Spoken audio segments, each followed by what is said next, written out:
Tabut Perjanjian adalah benda suci berlapiskan emas yang dikenal oleh orang Yahudi, Kristen, dan kaum Muslim. Benda itu juga dikenal oleh banyak orang seperti digambarkan dalam film-film.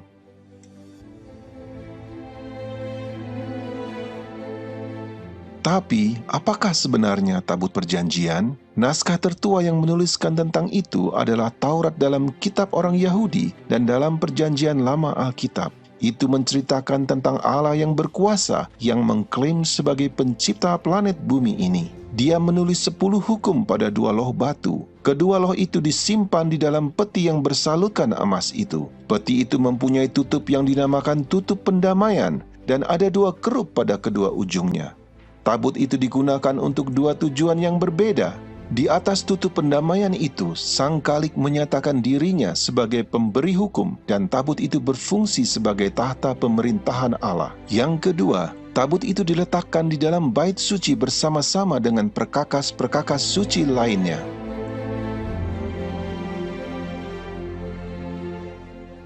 Tidak ada seorang pun diizinkan memasuki ruangan di mana tabut itu berada, kecuali sekali setahun pada saat imam besar membawa darah ke dalam ruangan dan memercikkan darah di depan tabut dan di atas tutup pendamaian. Ini melambangkan pelanggaran terhadap hukum Allah yang ada dalam tabut itu dibayar lunas oleh darah pengganti yang dipercikkan di depan tahta Allah itu.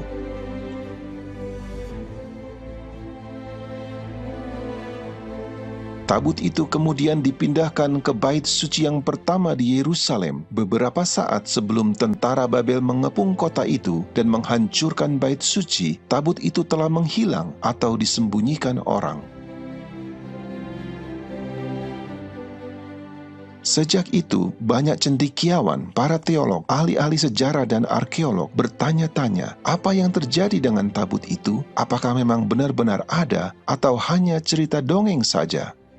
Tak seorang pun diizinkan menyentuh tabut perjanjian itu. Beberapa kali ada yang melanggar aturan ini mendapat hukuman mati. Tabut itu mengikuti orang Israel waktu berperang. Pada saat dirampas oleh musuh, tabut itu mendatangkan tulah sehingga mereka mengembalikan kepada pemiliknya.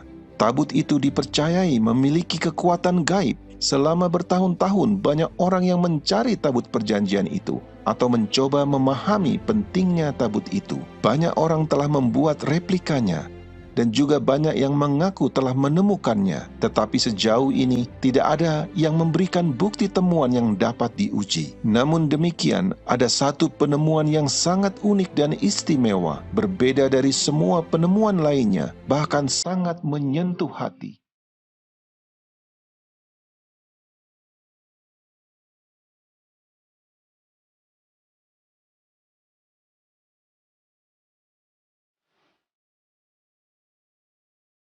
Menghilangnya tabut itu adalah suatu misteri sampai sekarang ini. Sumber yang menyebutkan tempat disembunyikannya ditulis lama sejak menghilangnya tabut itu dan didasarkan hanya pada cerita dongeng atau menduga-duga saja. Terakhir kali disebutkan dalam Alkitab adalah ketika Raja Yosia memerintahkan supaya tabut itu dikembalikan ke dalam bait suci dan bahwa Babel menaklukkan Yerusalem pada masa putra-putra Yosia.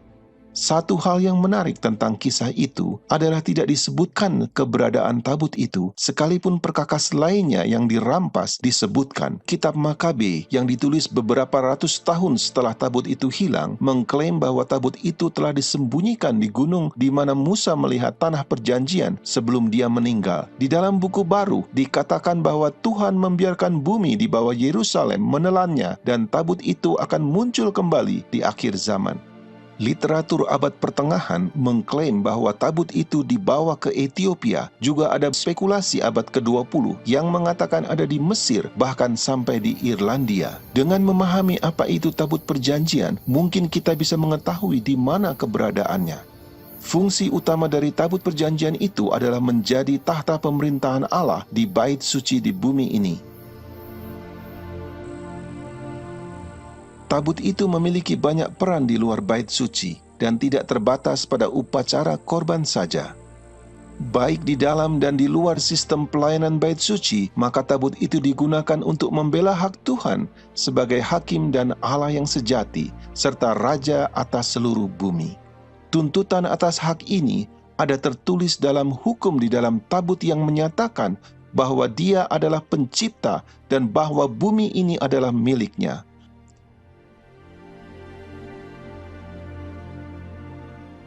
Allah yang mengilhami Alkitab mengatakan, tabut Tuhan, Tuhan semesta bumi.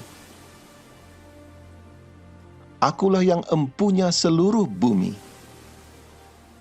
Sebab Tuhan yang maha tinggi adalah dahsyat, Raja yang besar atas seluruh bumi.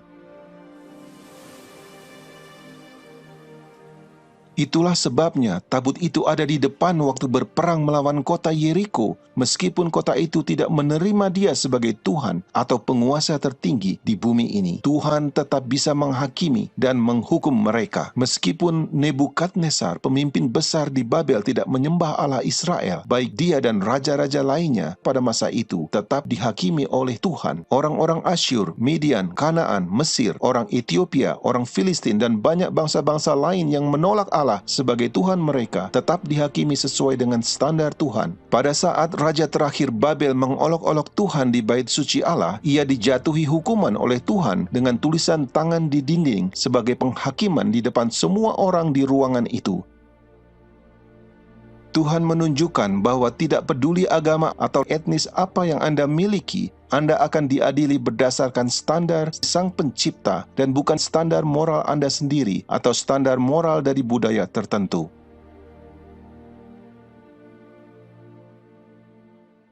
Salah satu fungsi dari tabut perjanjian adalah berjalan di depan umat Allah di padang belantara dan untuk memimpin ke tempat peristirahatan mereka. Tabut itu hadir untuk menyelesaikan perselisihan kekuasaan siapa yang dipilih Tuhan. Tabut itu juga memimpin di depan mereka sebelum masuk ke sungai Yordan, dan sungai itu secara ajaib terbelah sehingga mereka bisa menyeberang. Tabut itu juga mengambil bagian dalam meneguhkan perjanjian antara Allah dengan Israel di Gunung Ebal. Meskipun Israel mengecewakan Tuhan, ditaklukkan oleh musuh atau tabut itu dirampas dari mereka, Tuhan menggunakan tabut itu untuk menghakimi orang Filistin dan mengalahkan dewa-dewa mereka sehingga mereka dipaksa untuk mengembalikannya. Dalam situasi ini Tuhan menggunakan tabut itu sebagai simbol status kerajaannya. Bahkan ketika Tuhan tidak melindungi umatnya yang murtad, Ia tetap melindungi tabut itu karena tabut itu adalah lambang kekuasaannya. Ini sangat jelas bahwa tidak ada orang yang perlu melindunginya dan bahwa Tuhan akan menjaga miliknya sendiri. Itu juga meniadakan kemungkinan tabut itu dapat dihancurkan. Tabut itu adalah tahta Tuhan di bumi, dan Alkitab berkata, tahtamu kepunyaan Allah, tetap untuk seterusnya dan selamanya. Pada saat Yeremia baru saja menyaksikan Yerusalem dan bait suci dihancurkan, dia tetap memiliki pandangan yang berbeda tentang tahta Allah. Engkau ya Tuhan, bertahta selama-lamanya. Tahtamu tetap dari masa ke masa. Jadi, apa yang sebenarnya terjadi dengan tabut itu? Yeremia telah diberitahu oleh Tuhan bahwa kota dan bait suci itu akan dihancurkan. Ia telah siap dan begitu juga sahabat-sahabatnya. Hal yang paling alamiah yang harus dilakukan adalah menyembunyikan benda yang suci itu, tabut perjanjian Allah. Nubuatan tentang akhir zaman yang tertulis di Alkitab mungkin dapat memberikan petunjuk kepada kita di mana tabut itu akan muncul kembali. Akan terjadi pada hari-hari yang terakhir, dan mari kita naik ke gunung Tuhan, sebab dari Sion akan keluar pengajaran dan firman Tuhan dari Yerusalem.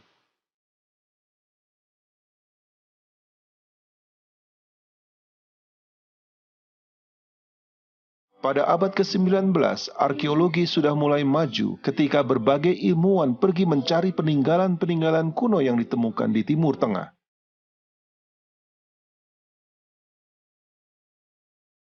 Dari kuburan dan kuil-kuil di Mesir sampai pada catatan sejarah kota-kota yang ada di Mesopotamia dan Palestina, Alkitab sebagai buku sejarah adalah bukti yang dapat dipercaya. Jadi, melalui tulisan-tulisan kuno dari bangsa-bangsa lain, kitab suci semakin diteguhkan.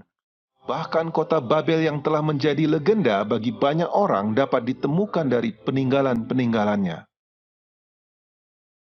Kota Yerusalem telah dihuni sejak tabut itu menghilang. Banyak orang yang membangun rumah-rumah baru di atas bangunan kuno di bawahnya. Jadi kota kuno itu merupakan lapisan-lapisan sejarah yang bertumpuk satu dengan yang lainnya.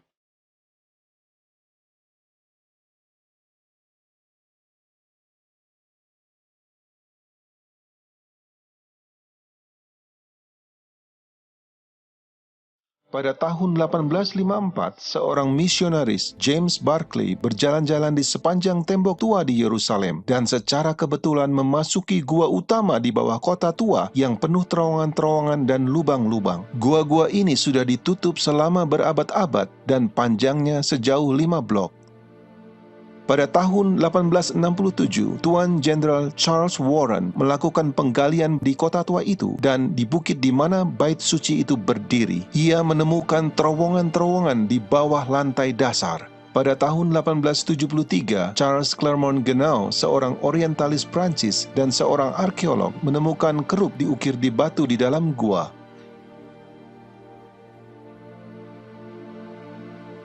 Kerubim biasanya digunakan di zaman kuno untuk menjaga jalan masuk ke kota atau tempat suci.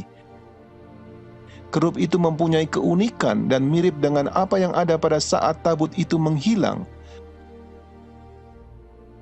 Pada tahun 1882, Jenderal Gordon, seorang perwira yang dihormati, melakukan perjalanan ke Timur Tengah dan pada saat berjalan-jalan di Yerusalem, ia merasa yakin bahwa tempat yang biasa disebut Golgota bukanlah lokasi yang benar. Di bagian utara dari Bukit Bait Suci yang terpotong itu kelihatannya jauh lebih sesuai dengan gambaran dari Alkitab dan tata letak kota kuno itu.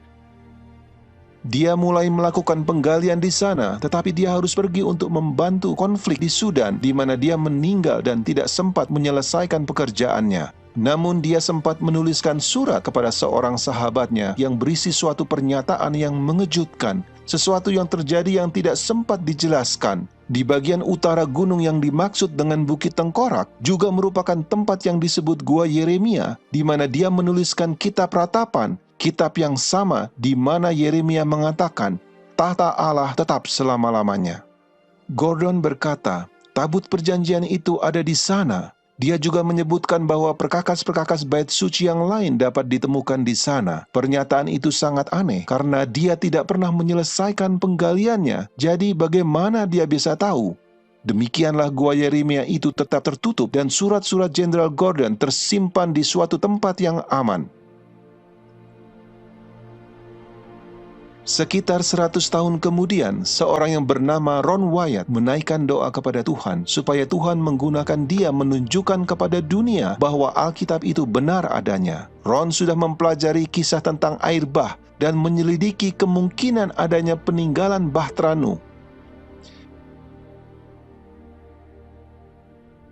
Dia juga mempelajari keluarnya Israel dari Mesir dan lokasi di mana mereka menyeberangi lautan. Menemukan beberapa roda kereta perang orang Mesir kuno. Ia telah melakukan penyelaman di dasar lautan dan berakhir dengan kunjungannya di Yerusalem. Dia berjalan sepanjang tebing dengan kenalannya yang baru dan secara tiba-tiba tangan kirinya terangkat sendiri dan jarinya menunjuk ke sampah dan puing yang bertebaran di kaki bukit itu. Tidak memahami mengapa atau bagaimana, dia mendengar dirinya sendiri berkata, itu adalah Gua Yeremia dan tabut perjanjian itu ada di sana.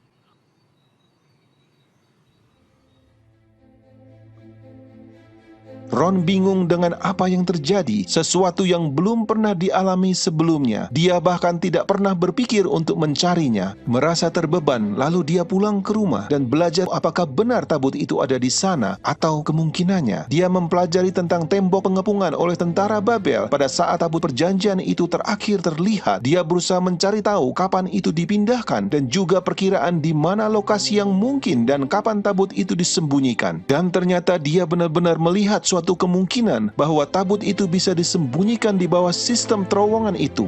Dia yakin bahwa Allah sendiri telah mengilhami dia untuk dapat menemukannya.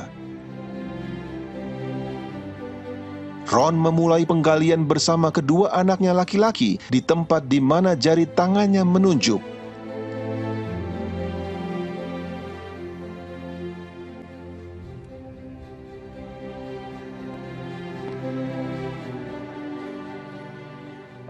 Tetapi belum lama kemudian menemui batu gunung yang besar, membuat penggalian itu sulit. Lalu mereka mencoba penggalian beberapa meter di sebelah kanannya, dan ketika mereka memulai menggali lagi, mereka menemukan 3 lubang persegi di dinding bukit. Ron menduga itu bisa menjadi tempat yang dipakai untuk memasang papan tanda di zaman Romawi. Lagi pula Golgota dekat dengan jalan utama pada masa Tuhan Yesus, dan ini bisa jadi tempat di mana Yesus disalibkan.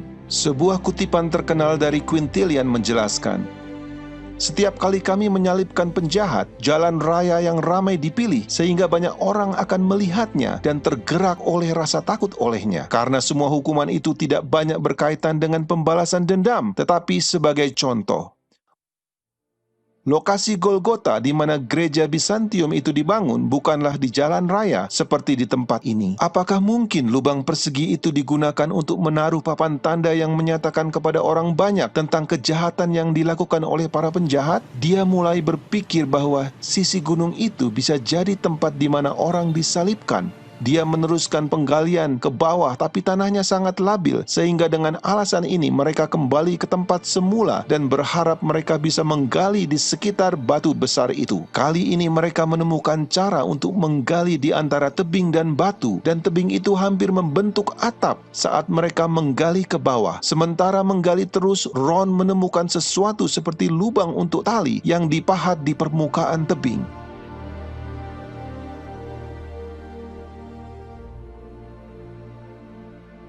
Dia ingin mencari tahu digunakan untuk apa lubang tali itu. Di kedalaman 12 meter di bawah tanah, mereka mendapatkan diri mereka ada di dalam ruang seperti bak air yang besar.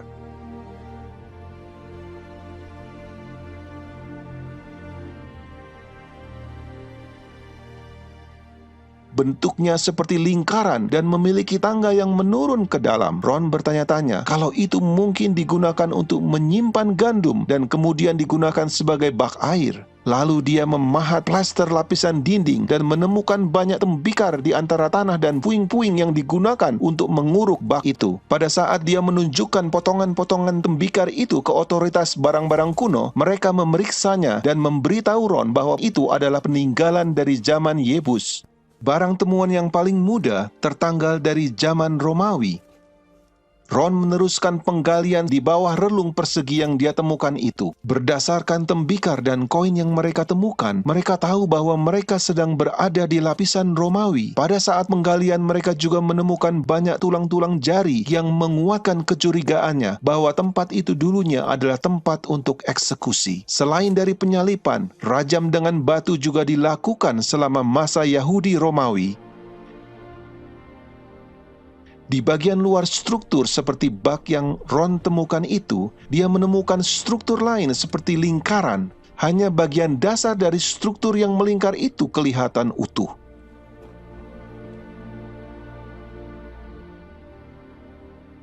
Saat mempelajari struktur itu, dia menemukan bagian yang terawat baik dengan dinding dan sebuah batu yang menonjol secara horizontal keluar dari dinding di permukaan tebing.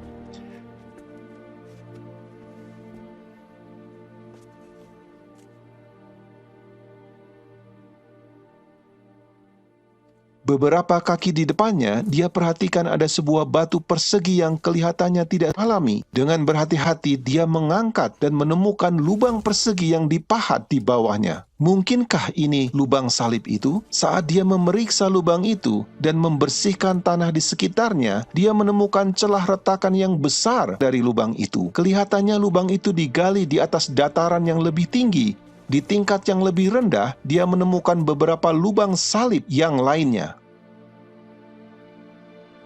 Tetapi tidak terpikirkan oleh Ron, lubang yang di bagian atas dengan celah retakan itu mungkin menjadi lubang yang digunakan untuk salib Kristus. Dia ingat nas Alkitab, gempa bumi mengguncang gunung ketika Kristus mati. Dapatkah celah retakan itu dihubungkan dengan lubang tempat salib itu?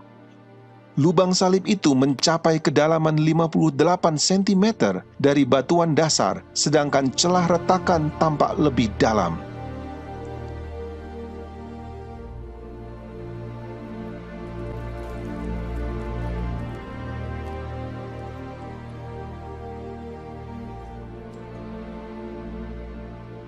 Ada kemungkinan bahwa banyak orang mengetahui tempat di mana Yesus disalibkan dan banyak pengikutnya yang ingin menjadikan tempat itu sebagai tempat peringatan.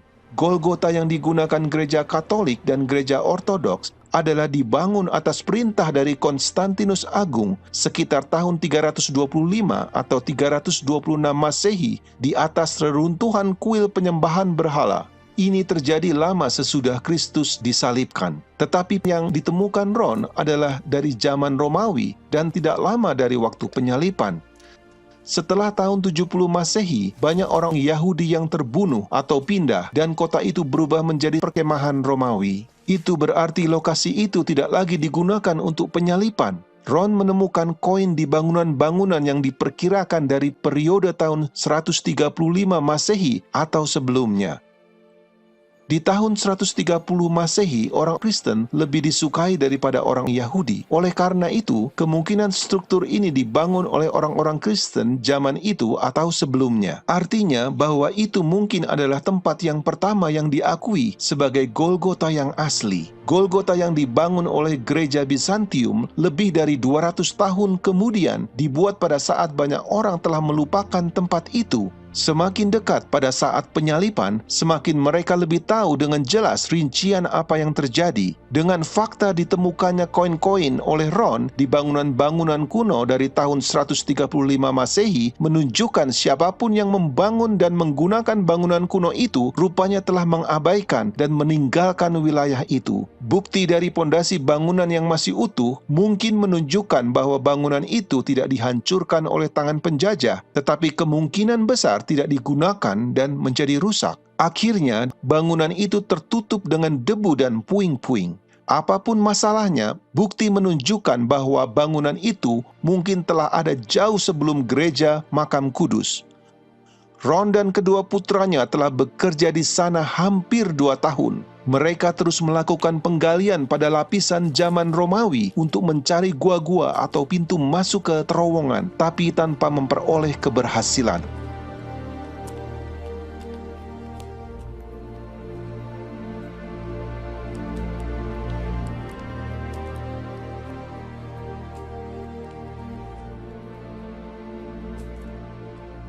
Ron tergerak untuk menembus celah yang retak pada dinding tebing. Mereka semua berdoa dan terus merasakan dorongan itu. Mereka menggunakan palu dan pahat, dan dalam waktu yang singkat, mereka bisa melihat ruangan terbuka di belakang. Mereka memperbesar lubang itu sehingga mereka dapat masuk ke gua itu. Di dalam ruangan itu, tinggi dan lebarnya sekitar 4,5 meter. Pada mulanya, Ron sangat bersemangat ketika menemukan gua itu dan berpikir mungkin tabut itu ada di dalamnya. Tetapi ternyata kosong, dan dari ruang itu dapat terlihat banyak sekali lorong-lorong dan lubang-lubang di dalam gunung.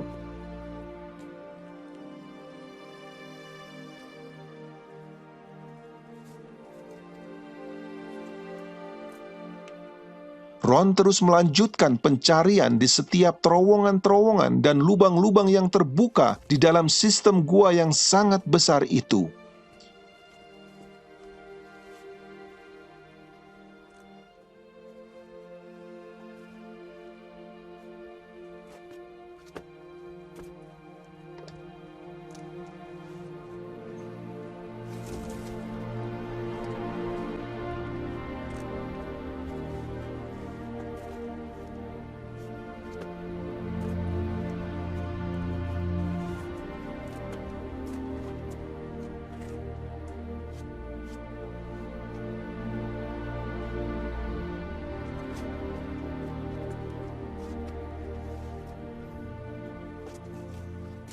Selama 2 tahun mereka pulang pergi antara Amerika dan Yerusalem mencari uang supaya mereka dapat kembali dan meneruskan pencarian itu. Pada bulan Desember 1981, mereka melanjutkan pekerjaan di dalam sistem gua yang mereka temukan.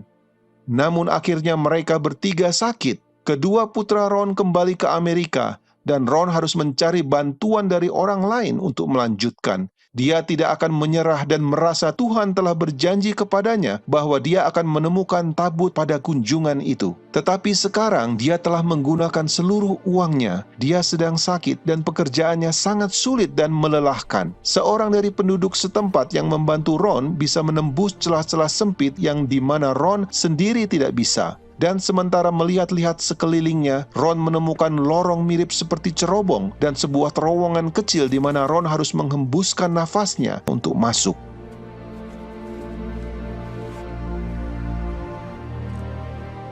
Kemudian dia melihat sebuah stalaktit yang panjangnya sekitar 40 cm di depan dinding tebing.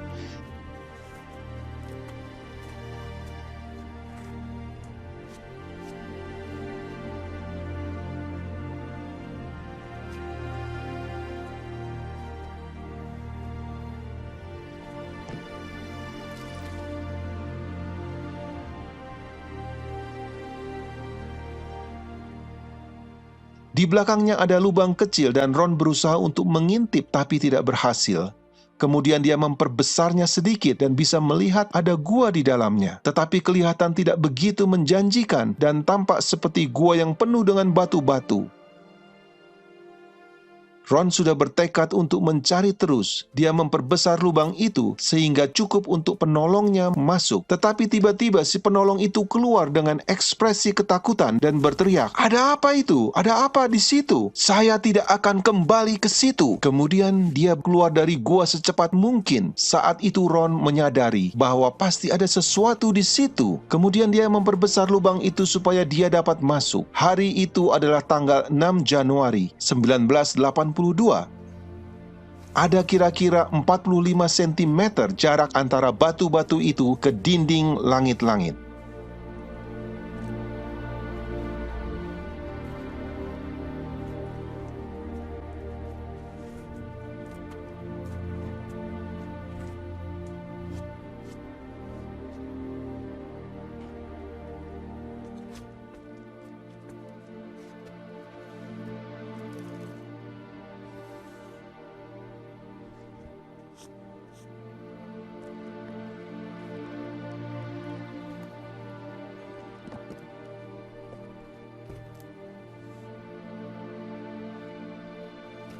Ron menyorotkan lampu senternya di antara batu-batuan itu dan melihat sesuatu di bawahnya. Beberapa balok kayu yang sudah membusuk dan di bawahnya ada kulit binatang yang sudah kering dan berubah menjadi bubuk pada saat disentuhnya. Kemudian dia melihat sesuatu benda yang memantulkan sinar lampunya mengkilap keemasan. Dia berpikir mungkin itu adalah tabut perjanjian itu. Tetapi pada saat menyingkirkan kulit binatang itu, dia melihat meja dari emas yang begitu indah dikelilingi oleh bingkai di sisi-sisi dengan pola seperti lonceng dan buah delima. Ron merasa yakin bahwa itu pasti berasal dari bait Allah yang pertama yang hilang dan bisa jadi adalah meja roti sajian yang asli. Kemudian dia menyelidiki ruangan itu lebih teliti dan memperhatikan sekeliling ruangan itu.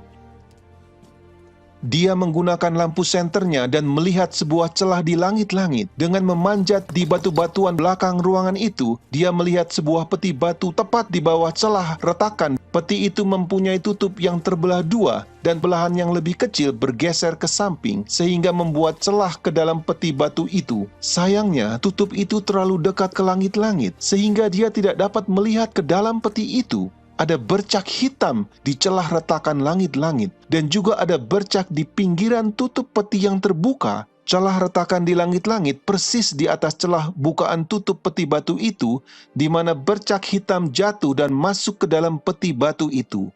Pada saat itulah seingat Ron, menyadari apa yang terjadi di ruangan itu membuat dia jatuh pingsan.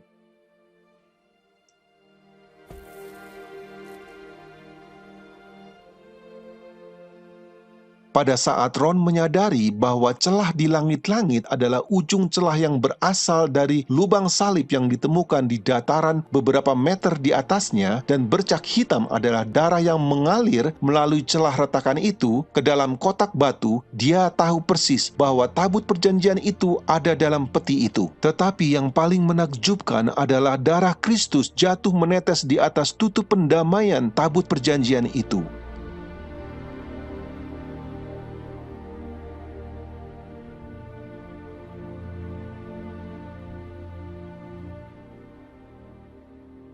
Ron pingsan selama kurang lebih 40 menit. Kemudian dia kembali ke gua dan berhasil memastikan bahwa itu benar-benar tabut perjanjian. Lalu dia memberitahu pemerintah Israel tentang penemuan itu, tetapi Ron diminta untuk merahasiakannya. Ron merasa tidak bisa tinggal diam begitu lama. Ron mengunjungi ruangan itu beberapa kali dan melaporkan ada beberapa perabot yang lainnya selain tabut perjanjian dalam peti batu itu, yaitu kaki Dian yang bercabang 7 dengan pelitanya dari bait suci yang pertama, mesbah pembakaran ukupan dari emas, meja roti sajian, pedupaan emas, efod, topi imam dengan delima gading di ujungnya, timbangan uang dari kuningan, minyak lampu, sebuah cincin kuningan, dan pedang yang sangat besar.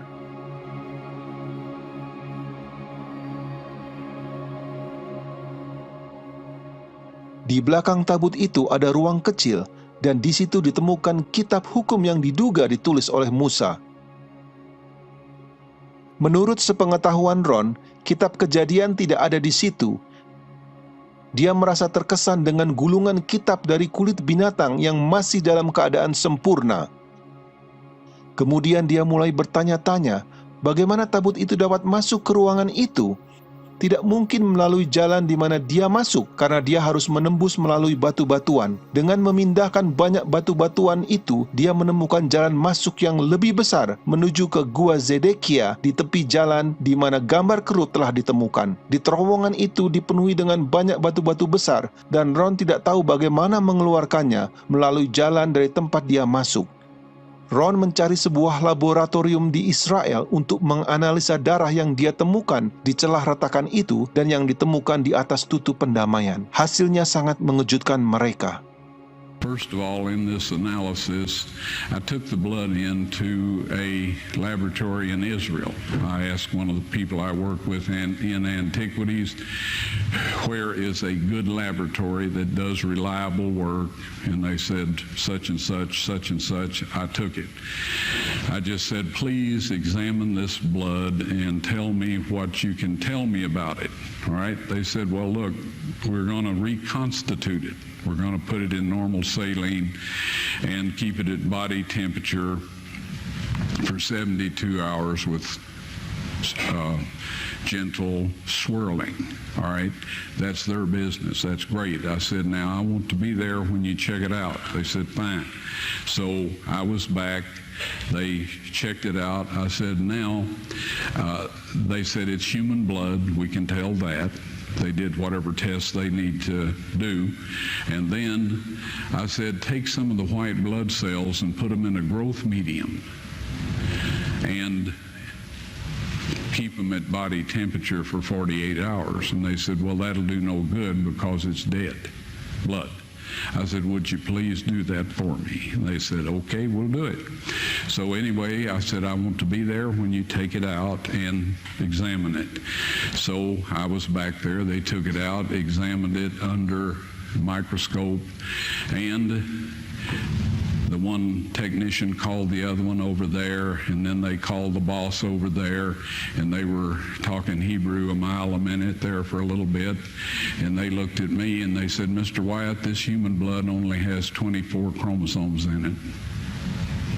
Everybody else has 46. You see, 23 from your mother, 23 from your father, 22 autosomes from your mother, 22 autosomes from your father. You get an X from your mother, you may get an X or a Y from your father, all right? This blood had 23 chromosomes from the mother's side, one Y chromosome only. You see, the child could not have developed if they hadn't had the autosomes from the mother.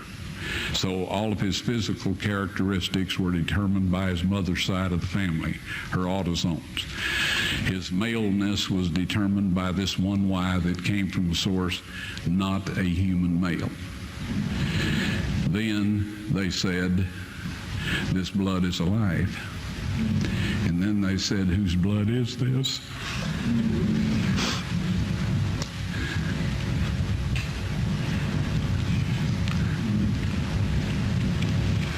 I said, it's the blood of your Messiah.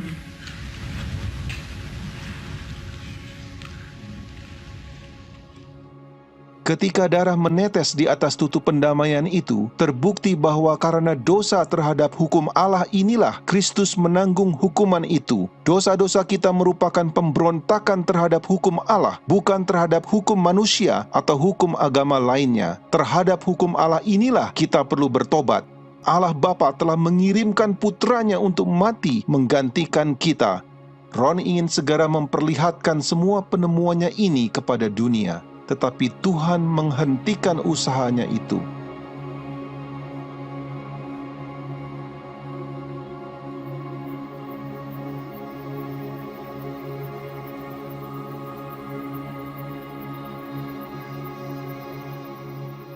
Pada kunjungannya yang keempat, Ron mendapati ruangan itu sudah dibersihkan dan perabot-perabotnya sudah disusun menurut aturannya. Pada saat itu tiba-tiba Ron merasakan kehadiran malaikat di ruang itu dan melihat 4 malaikat, 2 berdiri di satu sisi tabut dan 2 di sisi lainnya.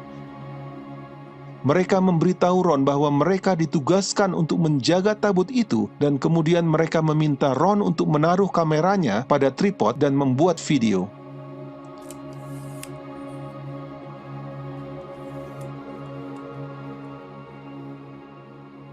Malaikat-malaikat itu mengangkat tutup pendamaian tabut dan meminta Ron untuk mengeluarkan 10 perintah Allah yang tertulis di 2 loh batu.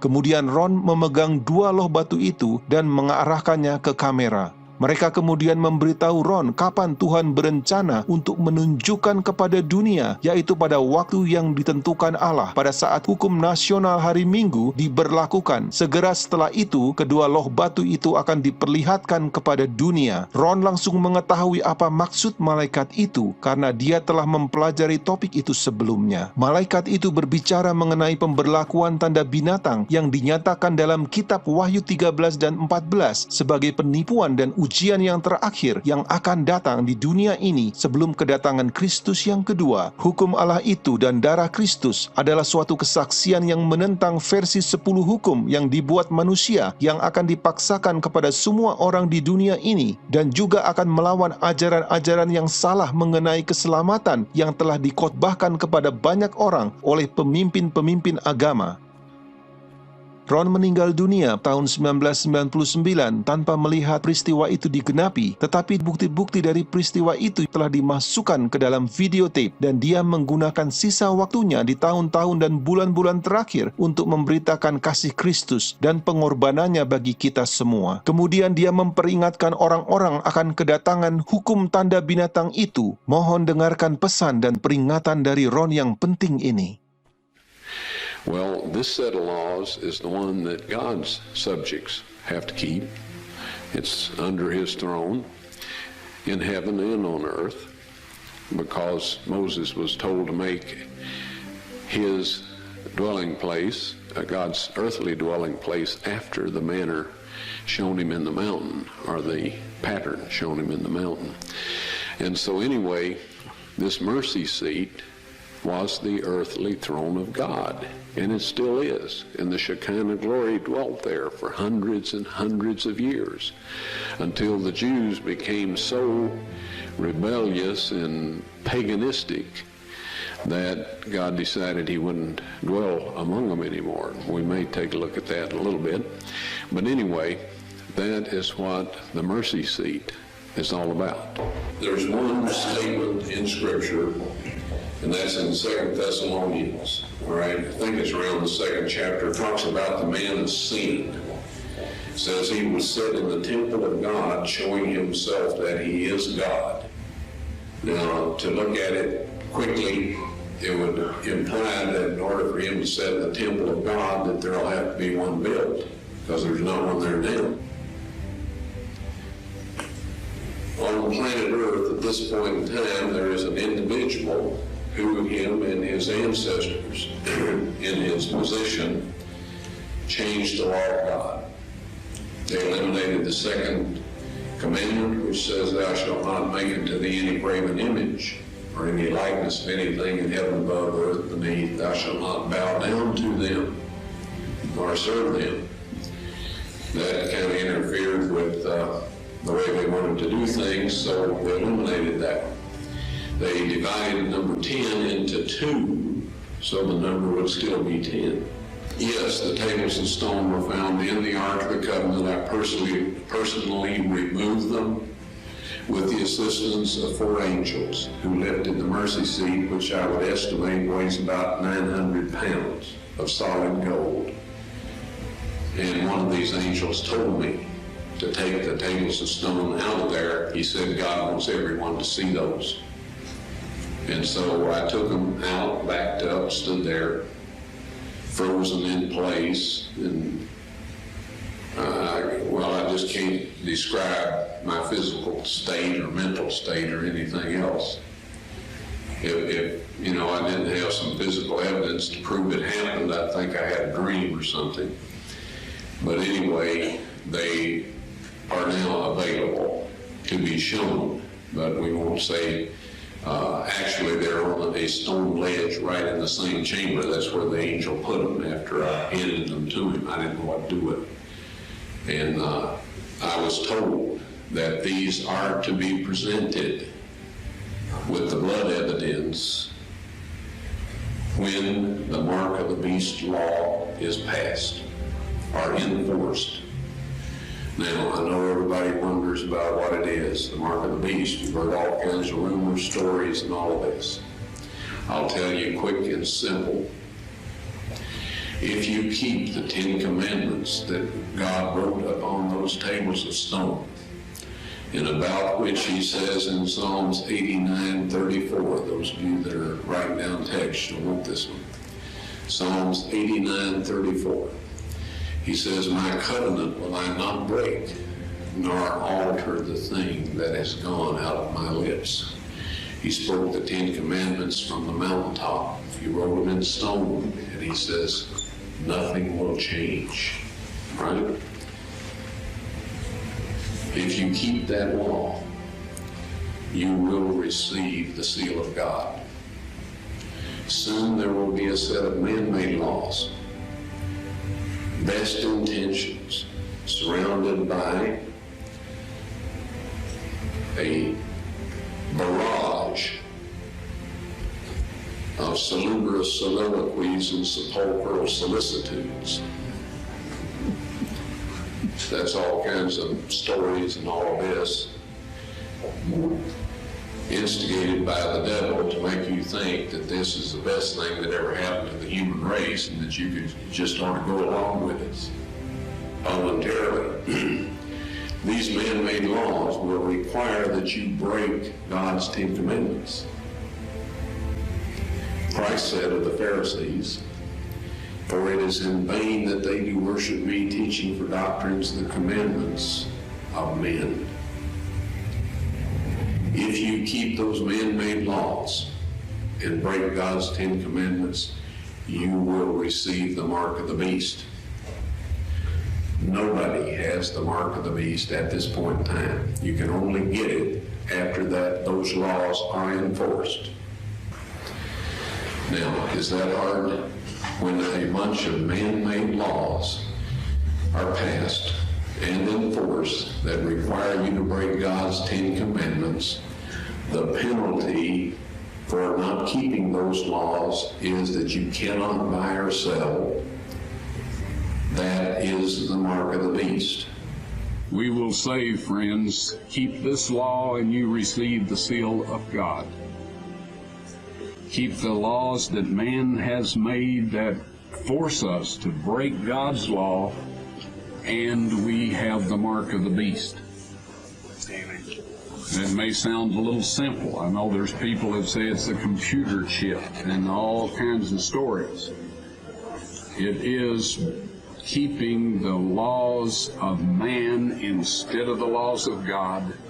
As Christ said to his disciples when speaking of the Jewish leaders in his day, he said, for it is in vain that they do worship me, teaching for doctrines the commandments of men. God did not accept Abel's or Cain's offering of fruit and vegetables. He will not accept any substitute for our loyalty to Him, but keeping His 10 Commandments. And there will come a time, folks, when if you do that, you will not be able to buy or sell. Now in Psalms 89:34, he says, my covenant will I not break, nor alter the thing that has gone out of my lips. Okay? That means that the 10 Commandments, which is the covenant, He won't change that. He spoke it from the mountaintop, and it's recorded in the 20th chapter of Exodus. He won't change that.